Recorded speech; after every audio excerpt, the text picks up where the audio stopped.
Hola, este video ha sido elaborado por estudiantes de la Universidad Nacional del Santa del curso de Estructuras y Cargas. Somos el grupo Estructuristas del Mañana, a cargo de la docente Luz Ester Álvarez Asto. A continuación, presentaremos una descripción acerca del proceso constructivo de un sistema de albañilería confinada. Para ello es importante definir lo que es albañilería confinada. Según el Reglamento Nacional de Edificaciones, en la norma técnica SR70, la albañilería confinada es el conjunto o sistema de construcción formado por muros de ladrillos y que va a estar reforzado en sus extremos por columnas de amarre y en la parte superior una viga de concreto. Es importante que estos elementos estén bien construidos y que sean perfectamente verticales. Cada ladrillo debe estar asentado o colocado con la cantidad de mezcla adecuada, y a esta mezcla se le denomina mortero, que viene a ser la combinación del cemento, arena gruesa y agua.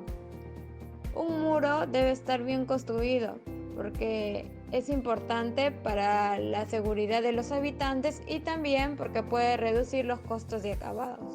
A continuación, mencionaremos las etapas a desarrollar en el proceso constructivo de un sistema de albañilería confinada, las cuales las hemos dividido en 4. La etapa 1, donde está el reconocimiento del terreno, el trazo y replanteo, la colocación de niveles, el trazo de ejes de cimentación, la excavación del cimiento corrido, excavación de falsos pisos y el vaciado de solados, el armado de las columnas y por último la colocación de las columnas sobre los dados de concreto. En la etapa 2 tenemos el vaciado de cimentación, el encofrado de sobrecimiento, el vaciado de sobrecimiento y el desencofrado del sobrecimiento. En la etapa 3 tenemos el levantamiento de muros, el encofrado de columnas, el vaciado de columnas, el desencofrado de estas mismas, el relleno y compactación de suelo y el vaciado de falso piso. Por último, tenemos en la etapa 4 el encofrado de vigas y losas, la colocación del ladrillo de techo, la colocación del acero de vigas y viguetas, la colocación de acero de temperatura, el vaciado de lo que son las vigas, la vigueta y la losa, el desencofrado de la losa del techo, el tarrajeo de muros y por último el vaciado del contrapiso. Para determinar la clase y profundidad de una cimentación, es condición indispensable el conocimiento y composición del terreno que hay que cimentar. No hay que olvidar que cuando hay las circunstancias para cimentar son desfavorables, el coste de la obra aumenta considerablemente. Solo si se conocen bien las condiciones que presenta el terreno de la zona, o bien si se trata de construcciones ligeras, puede prescindirse del estudio del mismo. Entre los distintos medios que se utilizan para el reconocimiento del terreno, tenemos dos, que son las calas y los sondeos.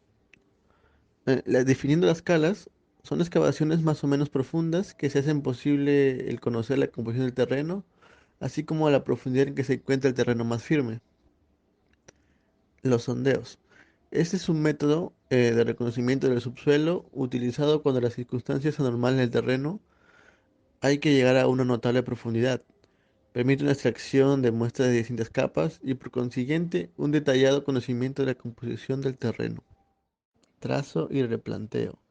Es el proceso de definir y medir en un terreno las dimensiones de la obra donde se realizará la construcción.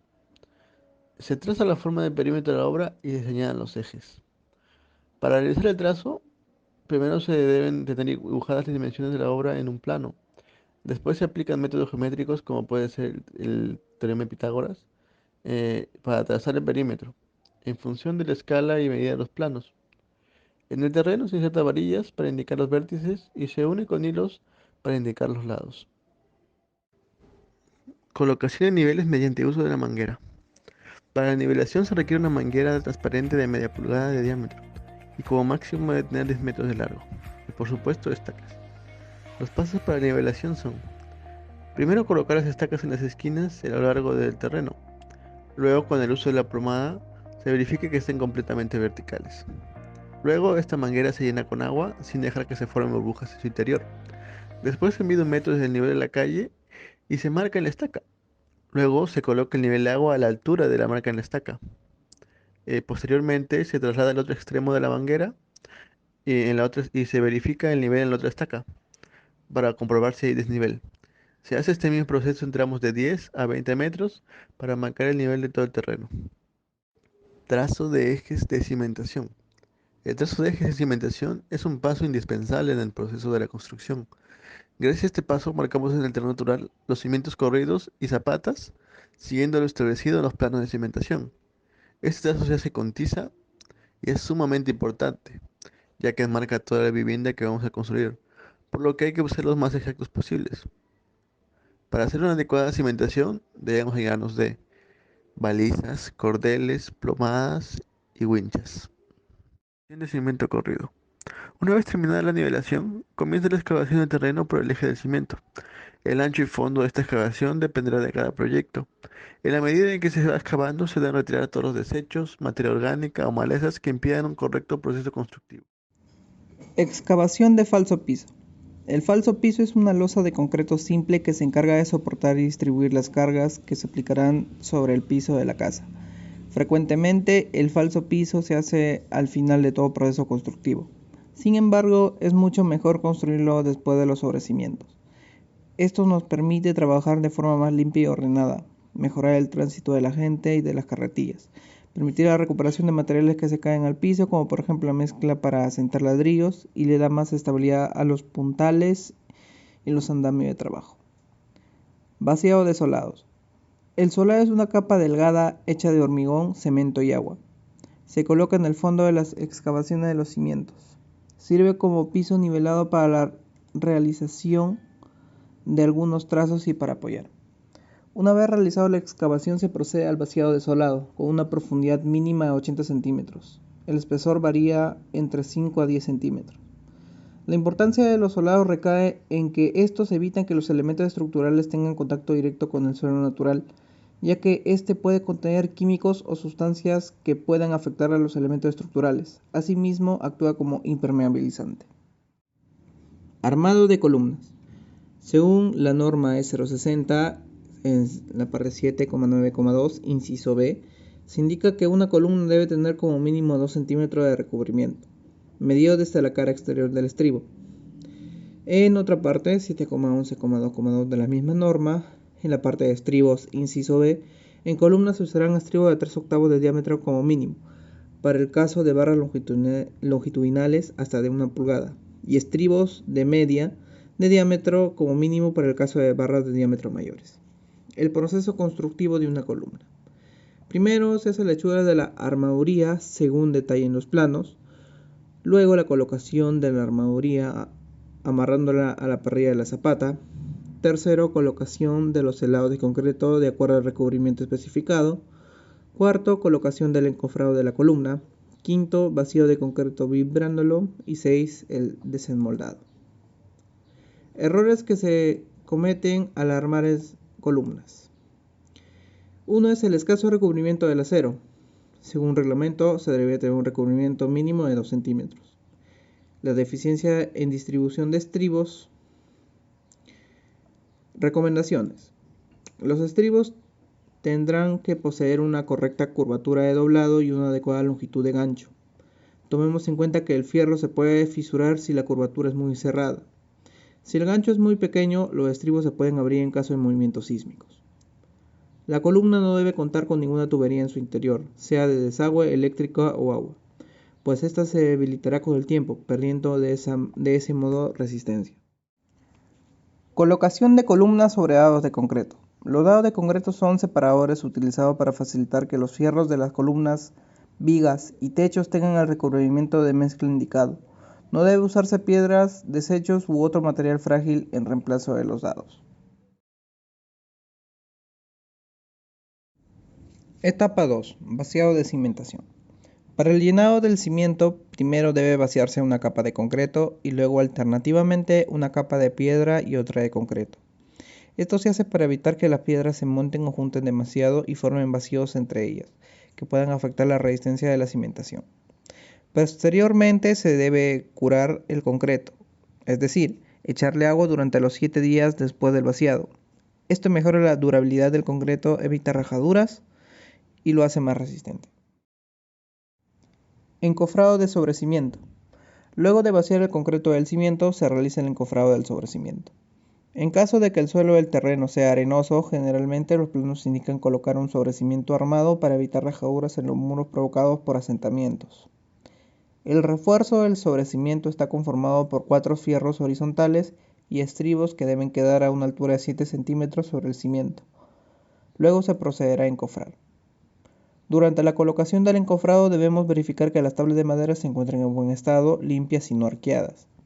Por su cara externa, las tablas estarán unidas a través de barrotes separados cada 60 centímetros.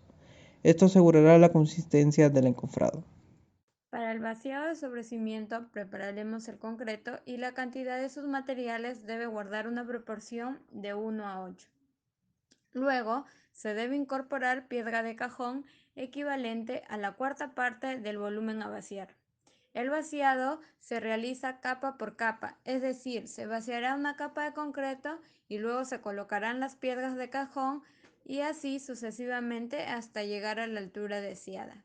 Las piedras de cajón deben ser colocadas a mano, asegurándose que todas queden completamente cubiertas por la mezcla.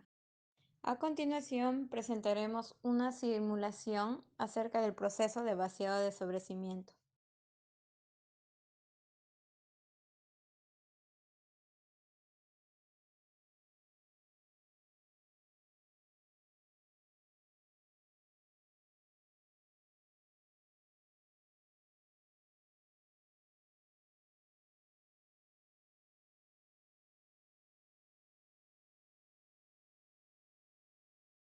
Al día siguiente del vaciado, el encofrado puede ser totalmente retirado. En ese momento se debe inspeccionar que no exista ninguna cangrejera de consideración. Si existiese alguna, habrá que proceder a repararla lo antes posible, pudiendo usar una mezcla de un volumen de cemento por 4 de arena gruesa. Si se tratara de un cimiento armado y la profundidad de la cangrejera fuera tal que se viera el fierro de refuerzo, la mezcla de reparación debe ser más rica en cemento, pudiendo usar así una proporción de 1 en 3. Algunas consideraciones que debemos tomar en cuenta para el desencofrado son: se debe poner especial cuidado en la compactación del concreto en las zonas donde van las columnas, debido a que a partir de este nivel hacia arriba, estas recibirán un concreto de mayor resistencia correspondiente al de las columnas. Levantamiento de muros. Los muros de albañilería se pueden construir colocando los ladrillos de varias formas. Las más usadas, como podemos ver, son las de amarre de soga y las de amarre de cabeza. El levantamiento del muro se inicia extendiendo el mortero sobre el emplantillado. Los ladrillos deben humedecerse con agua antes de ser colocados para evitar que el ladrillo seco absorba el agua del mortero, impidiendo una buena pega o una buena adhesión. El espacio entre cada ladrillo según norma debe ser de 1,5 centímetros aproximadamente. A este espacio se le denomina junta y puede ser vertical u horizontal. La altura máxima de un muro que se puede construir en una jornada de trabajo es de 1,30 m, que equivale a 12 o 13 filas aproximadamente. El resto se completará el siguiente día. Esto se hace para que las hiladas superiores no compriman a las inferiores, adelgazando las juntas horizontales. Además, un muro con mortero fresco de más de 1,30 m de altura es inestable y muy peligroso. Para ello, debemos tener en cuenta que luego de cada jornada de trabajo se debe verificar la verticalidad de los muros. El desplome no debe ser mayor a 4 milímetros en toda la altura correspondiente. Encofrado de las columnas. Una vez levantado el muro de ladrillos, se procederá al encofrado de las columnas, que servirán de molde para el vaciado de concreto. Los encofradores empezarán por habilitar la madera, es decir, que van a cortar y juntarán una pieza con la otra. Así se deberá verificar que se encuentre en buen estado, limpia de desperdicios y que ésta no se encuentre pandeada. A los fierros de las columnas se les debe adherir unos dados de concreto de un espesor de 2 centímetros, los cuales van a actuar como separadores, evitando que se peguen al encofrado, de manera que tengan suficiente concreto de recubrimiento y que en un futuro no se vayan a oxidar. Las tablas de madera que sirven para encofrar la columna deben estar unidas por barrotes ubicados a no más de 50 centímetros uno del otro.